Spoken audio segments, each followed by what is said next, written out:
वेगवेगळ्या क्षेत्रामध्ये मोठा वारसा लाभलेला आहे. तो असा की हॉकी या खेळाचे जादूगार म्हणून ओळखले जाणारे मेजर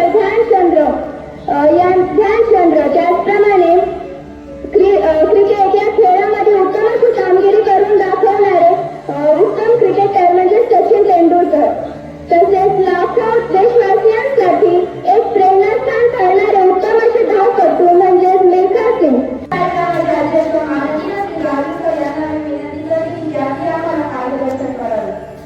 आपल्या विद्यालयाचे जे शिक्षक शिक्षिका त्याप्रमाणे आपले माझे विद्यार्थी ही महान युवती त्यांनी आपल्या राष्ट्रीय हॉकीसाठी स्वर्ण काळ निर्माण केला होता असे मेजर ध्यानचंद त्यांना हॉकीचे जादूगार म्हटले होते. जादूगार गेलेले त्यांचा एवढा सराव होता, इतकी निष्ठा होती की खेळावर ते म्हटले ना रेल्वेच्या रुळाने बॉल पळवायचा तरी सुद्धा ते रेल्वेच्या रुळाने बॉल पळवायचे इतकी त्यांची त्या खेळावर निष्ठा होती, की जवळ पकड होती त्यांची.